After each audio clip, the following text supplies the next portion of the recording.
Hi, it's Ileana, and today I'm going to talk about the Atlantean Egyptian Hall of Records. And these halls of records I've talked about before, but today I'm going to talk about specifically the staffs, because the staffs that were hidden under those halls of records, the staffs themselves are metallic, some of them are wooden.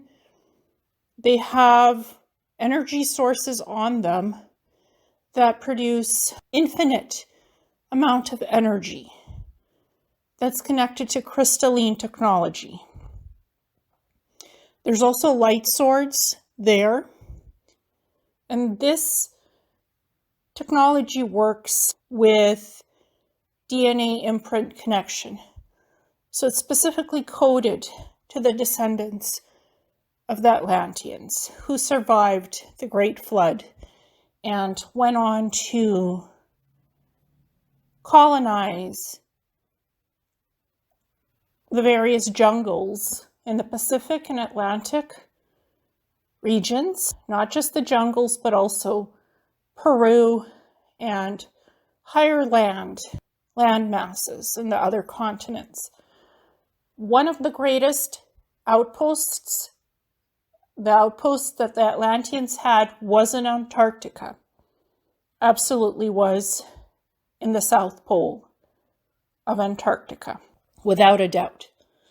I've seen the pyramids, I've seen the Atlantean outposts, and I've seen the technology in Antarctica when I was based there. I've seen it. I've seen the ancient languages. I've seen the halls of language in one of the Atlantean outposts. But Egypt is one of the greatest places where the Atlanteans moved their technology, the survivors of the last flood about 12,000 years ago. So they moved their tech to the land of Kemet, to the land of Kem. That's what Egypt was called, ancient Egypt. And they hid these staffs of power under the pyramids in the Atlantean Egyptian Hall of Records. The reason I know about that is because I had a lifetime as Calypso. It was a male priest / architect. I know the name Calypso is Greek and it comes from Greece, but the Greeks have a connection to the Egyptians and vice versa. So my name was Calypso. That's what I remember from my past lifetime as a tall, bald priest / architect who helped to build the pyramids on the Giza Plateau. He also built the Atlantean Egyptian Hall of Records. He contributed to building that, to hiding it, to protecting it. And he put in some of the staffs of power under the halls of records, along with Atlantean histories on tablets, crystalline encoded tablets. Some of it looks like little globe discs, orb discs. Some of it looks like metallic crystalline components, sort of like a USB drive, but it's metallic, not plastic. He actually inscribed things on metallic tablets, not made out of wood or clay, but metallic tablets. He had the ability to work with the elements, to work with metal. So he would transcribe things on metallic tablets, metal that's indestructible, and he hid that information. The history of Atlantis. I've had many lifetimes in Atlantis. I've had the lifetime as that Egyptian, and what I remember vividly is the staffs. You touch the staff, you press a button on it, or you touch it in a certain way, and it activates the energy field in the staff, whether it was metallic or wood, with the crystals in it, it would activate the energetic field. And you can stun somebody with the staff and they'll fall asleep. It's not going to kill them. Same with the laser swords. It is connected to your energy frequency. The laser swords and the crystal swords, the crystal daggers. This is technology that is under the Egyptian Hall of Records, the Atlantean Egyptian Hall of Records. There's the history of the Atlanteans, there's the history of ancient Earth, because the major races that came from the Pleiades were the Pleiadian Mayans, which is one set of Atlanteans. Then there were the Arcturian Atlanteans. There was the Maldakian Atlanteans that came from Mars later on to participate in the Atlantean genetic project. There was the Sirians that also came, and they coexisted with the Atlanteans. And the Sirians did genetic experimentation on the primitive humanoids that were living on Earth. After that came the Anunnaki, about 450,000 years ago. Ancient Atlantis was here 2 million years ago. It has about 8 epochs. So Atlantis is more than 12,000 years ago. And it's more than 9,000 years ago. The last fall of Atlantis was 9,000 years ago. The very last fall. All the remnants of Atlantis became the descendants, the survivors. They had cylindrical arc ships. They had block-type storage ships, transport ships, cylindrical silver round ships that transported the survivors to Chem and to Peru and other places on the planet. So Atlantis was huge. It wasn't just one continent. It was many. There was many outposts. But Antarctica was one of the main outposts of the Atlanteans. And the Atlanteans used crystalline technology to power their cities, to power the pyramids, to power their ships. And they worked with the crystalline staffs, because those staffs were connected to them on a psychic consciousness thought level. And they could light a fire with the staffs. They can control the elements with the staffs. They could part the ocean or the sea, the water with the staffs. They can call rain down from the clouds. They could start a fire. They can move the air. They could levitate. They could levitate when they were holding these staffs in their hands, because they're like levitation devices. They allow you to float, levitate. They allow you to breathe underwater. They strengthen your physical body. They re-energize your energy. Because again, they have unlimited energy sources because of these crystals on the staffs or built in inside the staffs. Unlimited energy sources, power sources, energy, frequency. That's how these staffs work for the descendants of Atlantis. So these staffs they do have the protection on them, so not just anybody can touch them. It's the descendants of the Atlanteans who still have those genetic codes. They can work with them. And the Sirians had a lot of knowledge about what it was like to open Stargate portals. And they were working towards building energy sources that wasn't dependent on nuclear fusion.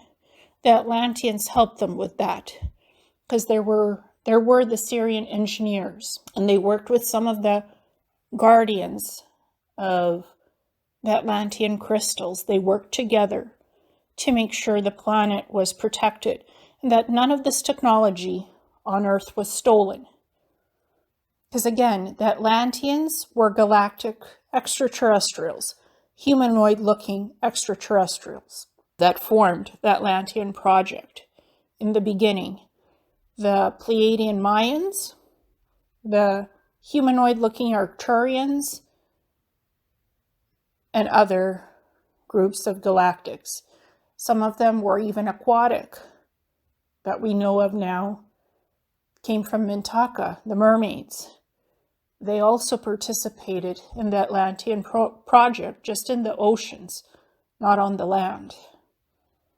What I vividly remember is those staffs of power, those crystalline staffs and the crystalline technology.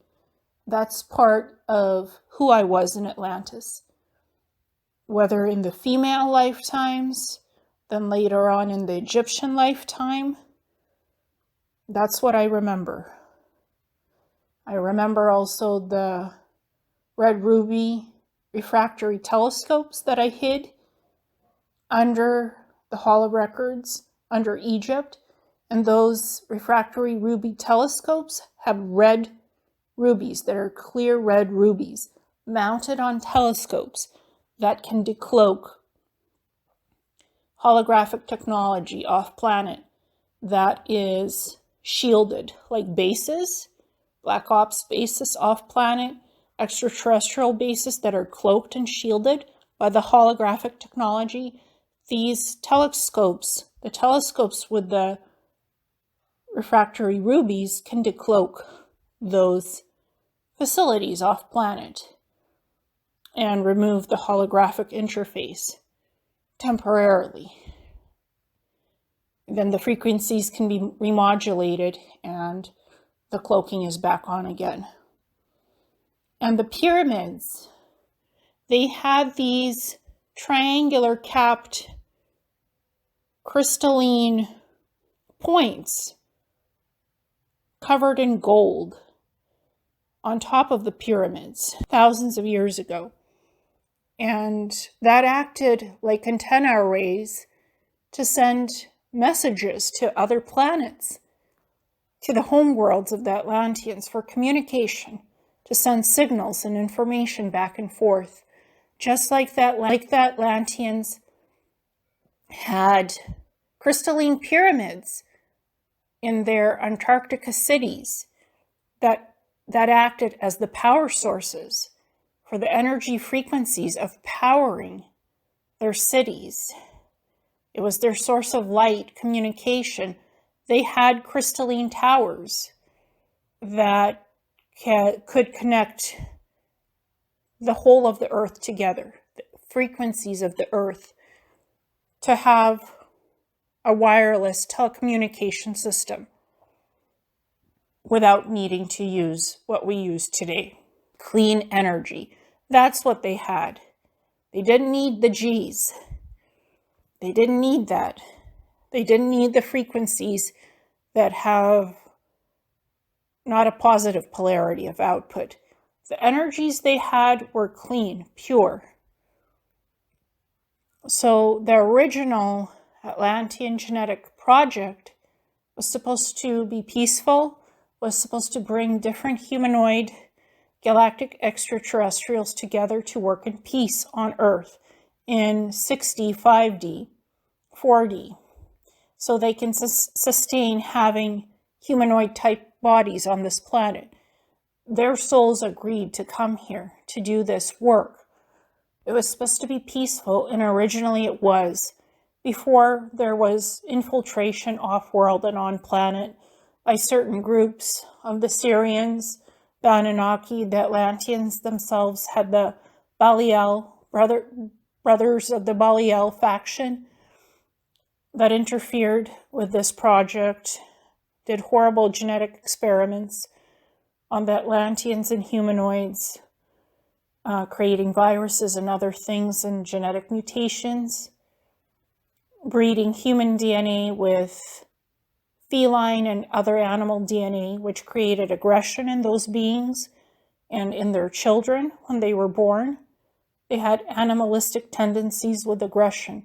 So there was a lot of corruption happening for why Atlantis fell apart. And consecutively, there was other corruption on the planet and other things happened. So it's a huge history. It's a huge galactic history that has many sagas in it of human evolution, of human advanced civilizations starting and falling and repeating again, getting to advanced tech and advanced things. The lesson is, how do we develop clean energy? How do we stop the wars, the famine, the pollution, the greed, the corrupt stuff, and the economic issues? How do we bring lasting peace to this planet? Finally, is by awakening, by understanding where we're heading now and where we are and what we can do to help fix this stuff, but also knowing our history of what happened on this planet previously. Because we are the descendants of the Atlanteans, the Sirians, the Arcturians. We are their descendants. And we have these memories. If we've had past lifetimes in those eras of the past, we have those memories and we have an inkling what came before us and what's to come. And a lot of us are exploring that as the energy of Atlantis is reawakening. It's coming forward with the truth. The truth is being awakened. Everything is awakening for exploration, for understanding the higher truth, the higher knowledge capacity. It is all being activated within us, just like the arc ships are activating on Earth and elsewhere with the ancient knowledge of what I was just discussing. It's not just within our cellular memories of past lives. It's everywhere. It's in the arc ships. It's in the 0 point energy field universal knowledge. We can access that and download information and connect to the ancient history. It's all there, just waiting for us. It's in the Akashic records, on the arc ships. It's everywhere. It's under Egypt. It's under Peru. It's in the Yucatan. It's everywhere. There's several of these Atlantean halls of records, not just the Egyptian one, also under Peru, the Yucatan, Mexico, and other places, both in the Pacific and the Atlantic. Also in Antarctica, there's an ancient hall of records under Antarctica. This stuff is coming forward and the truth is coming out. There is a secret door under the Sphinx, the Egyptian Sphinx, and there's corridors with sort of like puzzle mazes that leads to the Egyptian Atlantean Hall of Records that Calypso had helped to build. And he had worked with different types of levitation, tractor beam wands, using thought consciousness to send information to the wands. And the wands were metallic-like devices with different colored buttons on them with rubies and other precious crystals. And he would touch one of these buttons, crystalline buttons, and it could levitate different types of bricks and other stones to stack them in certain formations to build the pyramids. He didn't physically lift objects with his hands because those objects were heavy. But with this crystalline technology and these wands, you can levitate things using sound frequency, energy frequency, and crystalline frequency energetics. That's the tractor beam frequency, and you press something on the wand and it levitates the limestones and the other bricks and stacks them in certain formation. There was also lasers that can cut the stones in precise measurements and size, and what Calypso would send to the laser technology telepathically. He would send schematics of how he wanted the stones cut to stack on the pyramids. So he had telepathic ability and organic, synthetic telepathy to communicate with different crystalline technologies, to send it schematics of how he wanted things to be laser cut, levitated, and stacked to build the pyramids and the Sphinx on the surface of Kemet, Egypt, ancient Egypt. And this was about 80,000 to 100,000 years ago that this lifetime of Calypso happened. So the pyramids and the Sphinx were built not 10,000 years ago, but they're much older than current historical records show. They're more ancient. They were built a long, long time ago, not just 10,000 years ago, more like 80 to 100,000 years ago, especially for the Sphinx. Pyramids have been built for a very long time in Egypt, Mexico, Peru, even in Alaska, there's pyramids under the ice.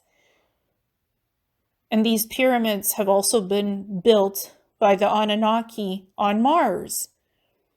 The face of Mars, the other little pyramids and the bigger ones around it, the puzzle piece pyramid, that originated on Mars and migrated here to Earth as well.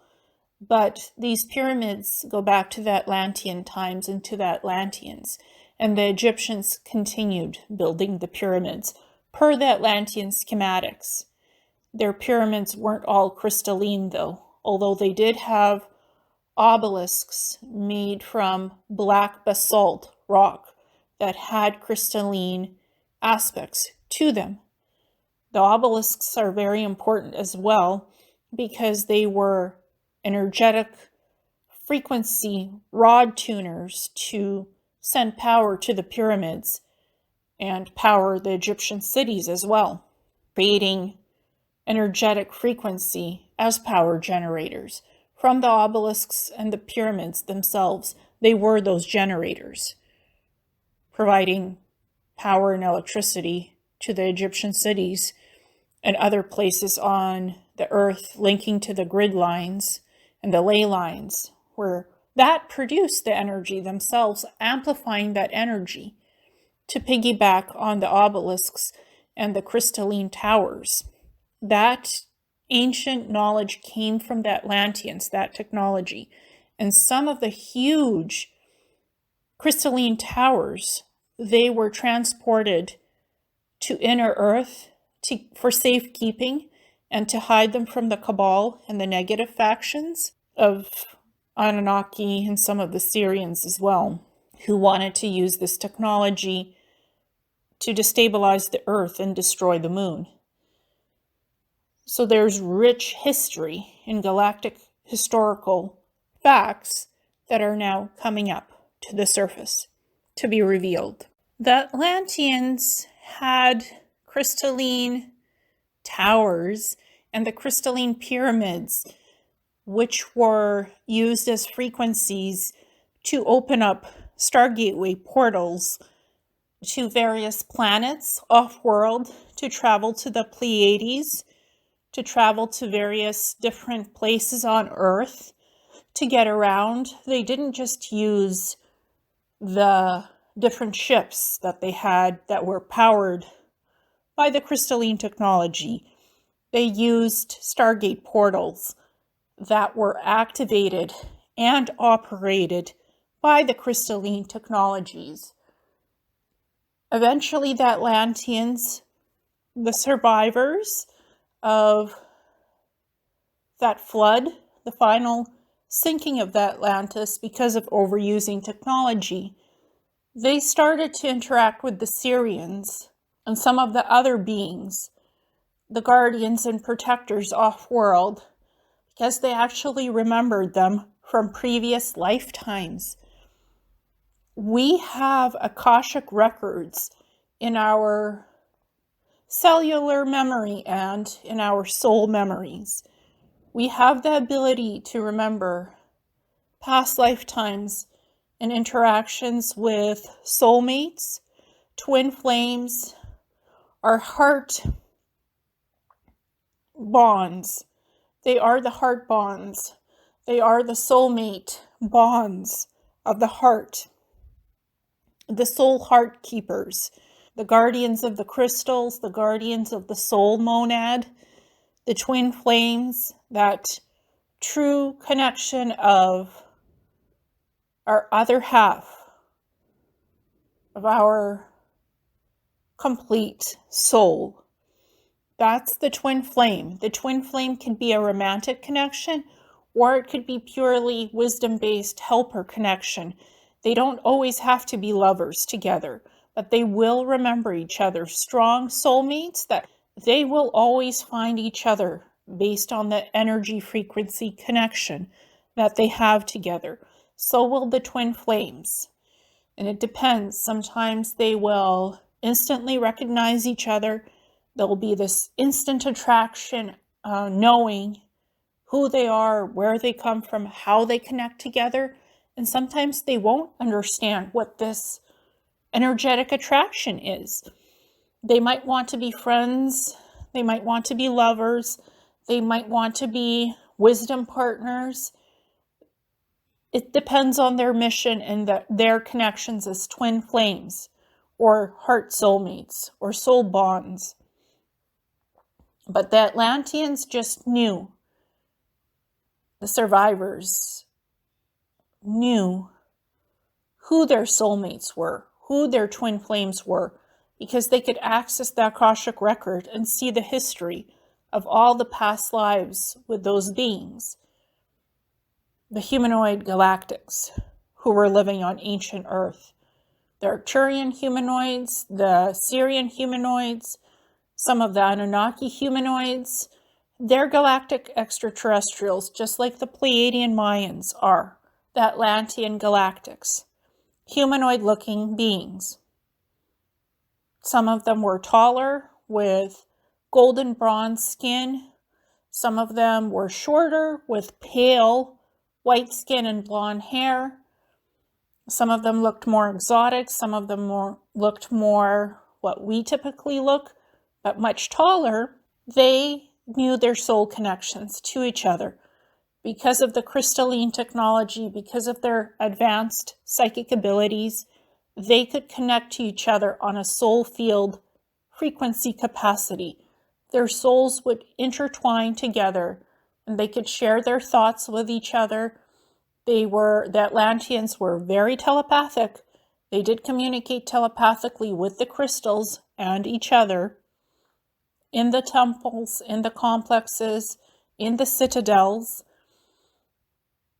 I know of a Venusian citadel on Venus, which is the ancient builder race technology, and that's made of this green crystal-like substance. It's huge, and it looks something between an obelisk and a pyramid, because I've been on Venus. That's also partially some of the Atlantean ancient technology, because they built citadels. And those citadels contain histories of planets, of universes, of creation itself on Venus, and some of the Venusian arc ships that are buried on Venus and one orbiting the planet of Venus. It's a huge arc ship, silver-like metallic arc ship that is somewhat triangular shaped and circular.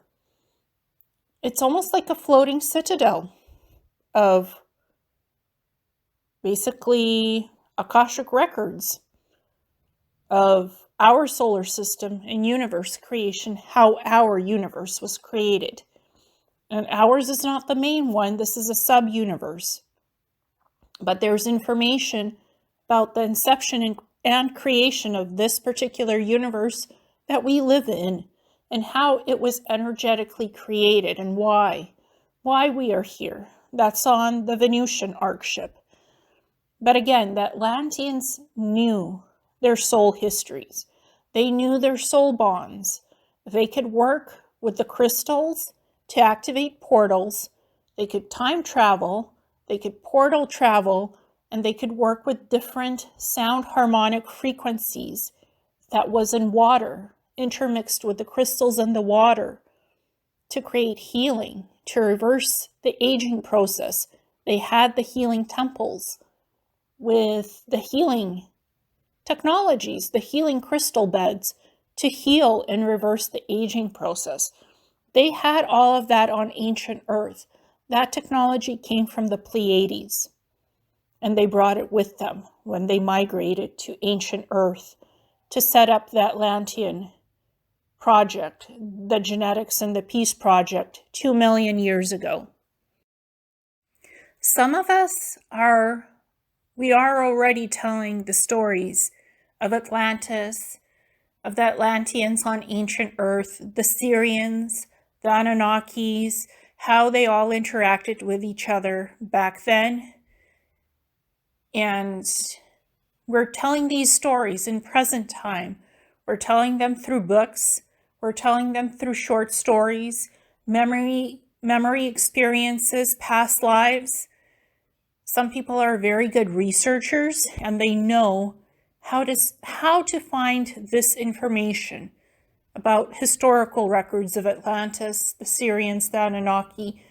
They just know the code frequencies, what to look for, and what information is true, and to put it all together, to bring the puzzle pieces as a whole, and to describe that information, what it was like in Atlantis, and who the survivors were and where they went after the fall of Atlantis, either through that good research or getting universal energetic frequency informational downloads from the universe, getting this historical galactic data to write about, to talk about, to share, to disclose, hiding the truth in plain sight as stories, as science fiction, in book writing, in movies, TV shows.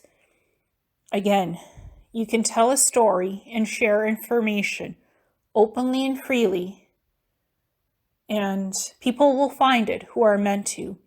Or people are remembering this information from accessing their Akashic records and past lifetime memories that exists in their soul frequency. They can access those memories of being Atlanteans in Atlantis, then being the survivors, and talking about the history of what happened there and how things happened in subsequent order. Atlantis fell. The survivors boarded the ships. They went to different places like Kemet, Egypt, and they rebuilt their civilizations. And they branched out to other portions like Peru, jungles, Pacific, Atlantic. They left Antarctica, and they started interacting with the indigenous tribes that lived in those jungles, cohabitating in peace, because those were the real shamans, the ancient earth shamans, the humanoids living there at that time. And then connecting with the Sirians, then the Anunnaki, and what happened after. That history does exist within people's soul records, and it's being expressed now, and the stories are being told. There's beautiful, brave souls sharing this history out in the open, through books, through stories, through storytelling. Beautiful, beautiful people sharing this information so we can know and understand our true galactic history on Earth and other planets in the solar system, in our solar system and the universe. We deserve the truth, and we're learning the truth. It's a beautiful heart connection we're connecting to, the real truth of our legacies, where we came from and where we're going in the future. Atlanteans could live anywhere from 300 years to 1,000 something years. And they never forgot their memories throughout whatever time span they lived. They remembered everything from what happened to them, their history, where they were, where they came from galactically. They knew their history of who they were as beings. They never lost those memories. They never lost the connection with themselves or their crystalline technology. We as humans live much less right now. We live to possibly 120 because our genetics has been changed by the Anunnaki, by splitting our DNA and sort of freezing the chromosomes to a certain degree, and other interference with other genetic manipulations and things that have been created biologically to put into the body. The cabal has been on Earth for 6,000 years, the human cabal. They've been influenced by extraterrestrial outside sources, by reptilians, by the Greys. There's been a lot of things happening on Earth and off Earth, off planet, that has created the situation we're in now. So it's not just humans that have caused their own issues. There's been other things, influences and interferences with us that have brought us to this point. It's not the Atlanteans per se, although they did contribute, some of them from the dark factions, to taking down the crystalline technology and having it taken away and hidden in inner Earth, off planet, and in other sacred places on Earth. But there's other beings that contributed to this, like the Anunnaki and the Sirians and others. Everyone played a role in what we've ended up with and why Atlantis fell, and so did the other civilizations. You cannot place blame on just one group of species and beings.